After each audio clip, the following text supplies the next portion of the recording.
কিছু সময় পর মাঠে নামতেছে আর্জেন্টিনা, প্রতিপক্ষ ইকুয়েডর, ওয়ার্ল্ড কাপ কোয়ালিফাইংয়ের ম্যাচ। সেখানে লিওনেল মেসি আনঅ্যাভেলেবল, তাকে পাওয়া যাবে না। তিনি লাস্ট ম্যাচটা অর্থাৎ ভেনেজুয়েলার এগেনস্টে ম্যাচে ছিলেন এবং 90 মিনিট তাকে মাঠে দেখা গেছে।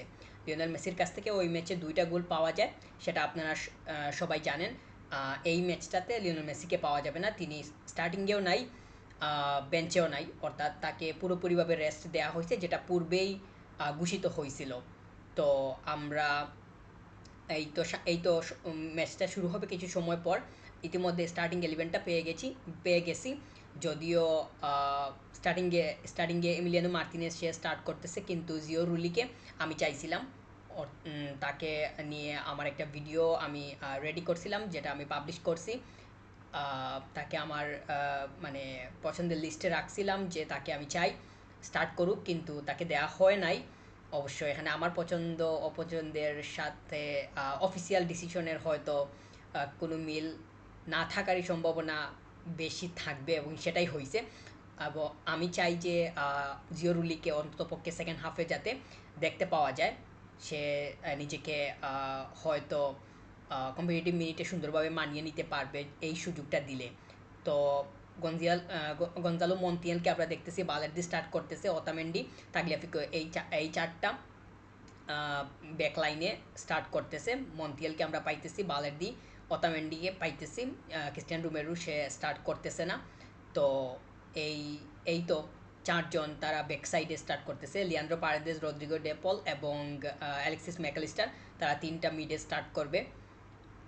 এটা অবশ্য অনেকটাই বলা যায় যে প্রত্যাশিত ছিল যে মিডটা এরকমই হবে। মিডে তেমন কোনো পরিবর্তন আছে বলে মনে করছি না বা দেখতেছি না, কারণ গত ম্যাচটাতে তো লিয়ান্ড্রো পারেদেস, রদ্রিগো ডেপল এই দুইটাও স্টার্ট করছিল, এই ম্যাচটাতে স্টার্ট করতেছে এবং সাথে ম্যাকালিস্টার আছে, যেটা প্রপার মিড।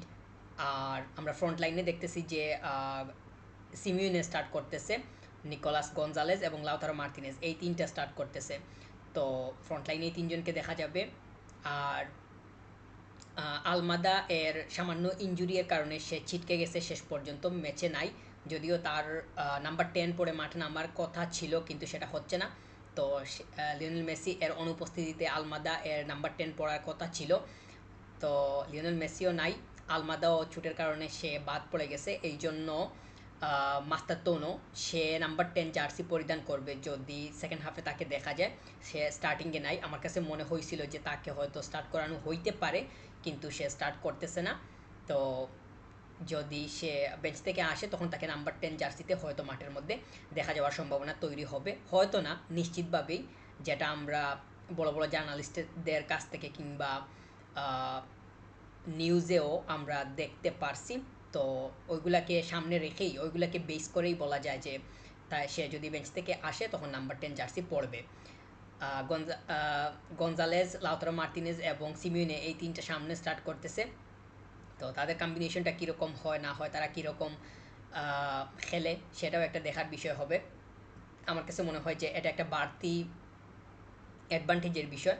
তাছাড়া লিওনেল স্কালোনি তিনি হয়তো এই তিনজন কীরকম করে না করে লিওনেল মেসির অনুপস্থিতিতে, সেটাও একটা বাজিয়ে দেখার সুযোগ। আমরা দেখছি যে লিওনেল মেসি না থাকলে অনেক ক্ষেত্রেই লাউতারো মার্তিনেজ এবং হুলিয়ান আলভারেজ দুইটাই স্টার্ট করে, বা এরকম হয়েছিল, খুব সম্ভবত এরকম হয়েছে। তবে এই ম্যাচটাতে হইতেছে না, এখানে সিমিউনোকে দেওয়া হয়েছে, গঞ্জালেজ স্টার্ট করবে। গঞ্জালেজ স্বাভাবিক করতে বলা যায় যে লেফট সাইডটাতে স্টার্ট করার সম্ভাবনা বেশি, আর সিমিউনের রাইট সাইডে স্টার্ট করবে, আর একদম ফ্রন্টেই তো থাকবে লাউতারো মার্তিনেজ। তো তিনজনের মধ্য থেকেই গোল বের করে নেওয়ার সংখ্যা তৈরি করতে হবে। তো সেটা তারা পারবে বলে মনে করতেছি, কারণ তিনজনই যথেষ্ট ক্যাপেবল স্কোর করার জন্য। তাছাড়া ম্যাগলিস্টারকেও আমরা দেখি যে তার স্কোরিংয়েও ক্যাপাবিলিটি আছে। রদ্রিগো, লিয়ান্ড্রো পারেদেস, রদ্রিগো ডেপল, এই দুইটাকে তারা ডিফেন্সিভ ওয়েতে খেলবে, যদিও তারা অ্যাটাকিং মাইন্ডেড আছে। তো মিড এবং ফ্রন্টের কম্বিনেশনে ভালো একটা ম্যাচ দেখা যাবে সেই প্রত্যাশা রাখতেছি। যদিও এই কম্বিনেশনে খেলাটা কীরকম হয় সেটা একটা অনুমানের বিষয়, নিশ্চিতভাবে তো কোনো কিছু বলা যাবে না, মাঠের মধ্যেই দেখতে হবে। আমার কাছে মনে হয় যে প্লেয়াররা যদি মাঠের মধ্যে পজিটিভ থাকে তাহলে ডমিনেট করতে পারা, অর্থাৎ অপোনেন্টকে ডমিনেট করতে পারা অসম্ভব হবে না, বরং সহজ হবে। যদি পজিশনের সাথে পজিশনের ভালো একটা কানেকশন থাকে তখন দেখা যাবে যে আসলে প্লেয়াররা নিজেদেরকে বুঝতেছে, পজিশন বুঝতেছে, বল কন্ট্রোলিংটা নিজের কাছে থাকতেছে, তখন অপোনেন্টকে বিট করতে পারা অসম্ভব হবে না। সেটা একটা মানে সেটা নিশ্চিতভাবেই বলা যায়। বালের স্টার্ট করতেছে ওতামেন্ডির সাথে তার জুটি কীরকম হয়, তারা দুইজন কীরকম ব্যাকলাইনে করে সেন্টার ব্যাকে, সেটা একটা দেখার বিষয় হবে। আর ওতামেন্ডির সাথে বালের এর ফিটিংটা কীরকম হয় সেটাও একটা মানে লক্ষ্য করার বিষয় হবে। স্টার্ট করতেছে বালের এটা তার জন্য বিশাল একটা অ্যাডভান্টেজ, সে সুযোগ পাইছে, এখানে ক্রিস্টিয়ান রোমেরোকে সরানো হয়েছে।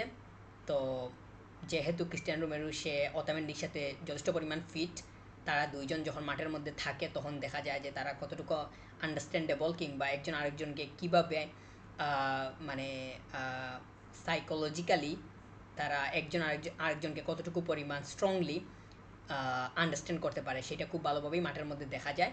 তো বালের দিকে নিয়ে আসাটা একটা টেকনিক্যাল বিষয় হবে।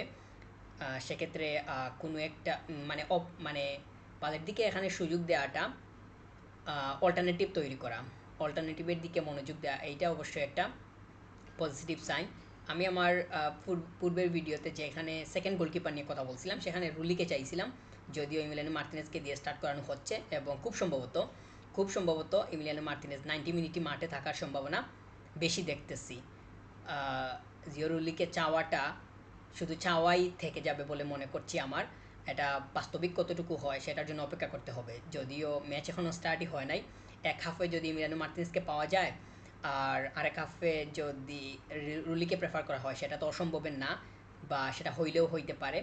আর আমি চাই যে অন্ততপক্ষে ওই প্লেয়ারটাকে সুযোগ দেওয়া হোক। কোনো একটা কারণে এমিলিয়ানো মার্টিনেজ যদি সামনের দিকে খেলতে না পারে সেক্ষেত্রে সেকেন্ড গোলকিপারকে তো আসলে প্রেফার করা দরকার হবে। তো এইটা তো আগে থেকেই চিন্তা করা দরকার। আর মলিনা মন্টিয়েল এই দুইটা প্লেয়ার তাদের জায়গাতেই যথেষ্ট পরিমাণ ফিট, একজন না থাকলে আরেকজন খুব ভালোভাবেই ওই জায়গাটা কভার করতে পারে। দুইজনের মধ্যে আমি তেমন কোনো কম্পারিজন করব না, এবং একজন ভালো একজন খারাপ এইরকমও যাব না, দুইজনই সমান তাদের নিজেদের জায়গাতে। আর টাগলিয়াফিকো এবং আকিউনিয়া এই দুইটা প্লেয়ারকে লেফট সাইডে খুব ভালোভাবেই মানিয়ে নিতে দেখা গেছে, এবং তারা তাদের জায়গাটা সঠিকভাবে সামাল দেওয়ার চেষ্টা করে। তো ফুলব্যাক দুইটা যথেষ্ট পরিমাণ মানে তাদের নিজেদের জায়গা থেকে ঠিক আছে, কিন্তু তাদেরকে আরও বেশি পরিমাণ এটাকে মনোযোগী হওয়া দরকার বলেও মনে করতেছি। কারণ ভেনেজুয়েলার এগেনস্টে তারা যে যথেষ্ট পরিমাণ এটাকে সহযোগী ছিল সেইটা বলার আসলে কোনো সম্ভাবনা দেখা যায়নি। কিন্তু তারা যে নাই, তারা যে কখনোই করে নাই এরকম না।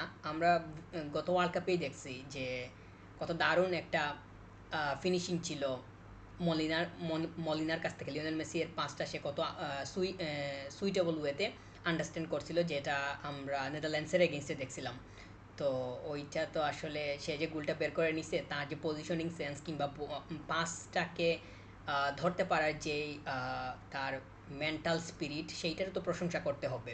তাছাড়া তাদের কাছ থেকে খুব ভালো ভালো মানে ক্রসিংও দেখা গেছে, যদিও আকিউনা এর বেলাতে অনেকটাই ভিন্নতা হয়ে যায়, কারণ সে কোন দিকে ক্রস করে সেগুলোর বেশিরভাগই আসলে আন্দাজ করতে পারা কঠিন হয়ে দাঁড়ায়।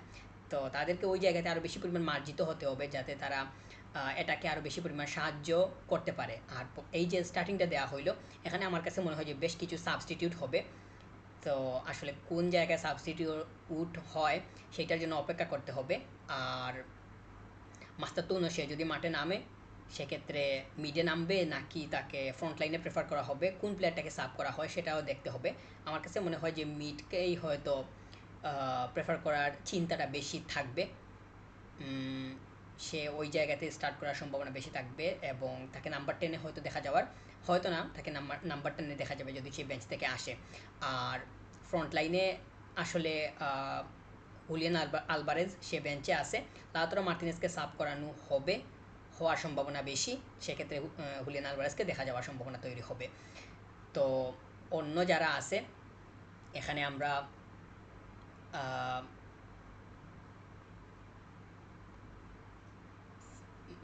ফ্রন্ট লাইনে আর কাকে দেখা যেতে পারে সেটা তো আসলে সময় মতো দেখা যাবে। তবে মিডে আমার কাছে মনে হয় যে 2 থেকে 3টা সাবস্টিটিউট হওয়ার সম্ভাবনা বেশি, ব্যাকলাইনেও হবে। তো আশা করতেছি ভালো একটা ম্যাচ দেখব। আর সর্বোপরি টিম কম্বিনেশনটা খুবই দরকার, টিম ওয়ার্কটা খুবই দরকার। একটা প্লেয়ার একটা প্লেয়ারকে খুব ভালোভাবে বুঝতেছে, পাসগুলা খুব ভালোভাবে আয়ত্ত করতেছে, এবং ফুলব্যাকরা এটাকে হেল্প করতেছে।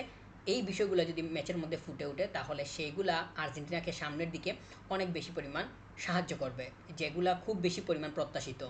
কারণ এই যে ইম্পর্টেন্ট পয়েন্টগুলা, এইগুলা যদি একটা টিম খুব ভালোভাবে প্রেজেন্ট করতে পারে মাঠে, তারা বড় টুর্নামেন্টে গিয়ে দেখা যায় যে মানে খেই হারিয়ে ফেলার কোনো সম্ভাবনা ওইভাবে তৈরি হয় না। দুর্ঘটনা যে কোনো সময় ঘটতে পারে, অঘটন যে কোনো সময় ঘটতে পারে। গত ওয়ার্ল্ড কাপেও তো আর্জেন্টিনা সৌদি আরবের এগেনস্টে হেরে স্টার্ট করলো, তো এটাই তো অনেক বড় একটা অঘটন ছিল। তো অঘটন ঘটবে এটা মানে স্বাভাবিক। কিন্তু যে ইম্পর্টেন্ট পয়েন্টগুলোর কথা বললাম, আমার কাছে এগুলো ইম্পর্টেন্ট মনে হয়েছে, ওইগুলোকে যদি খুব ভালোভাবে ডিসপ্লে করা যায় মাঠের মধ্যে, ওইগুলোকে খুব ভালোভাবে আয়ত্ত করতে পারে এবং প্লেয়াররা বুঝতে পারে, সেইগুলা সামনের দিকে খুব বেশি পরিমাণ কাজে দিবে। তো আশা করতেছি এই যে স্টার্টিংটা নামানো হচ্ছে তারা খুব ভালো একটা ফার্স্ট হাফ উপহার দিবে।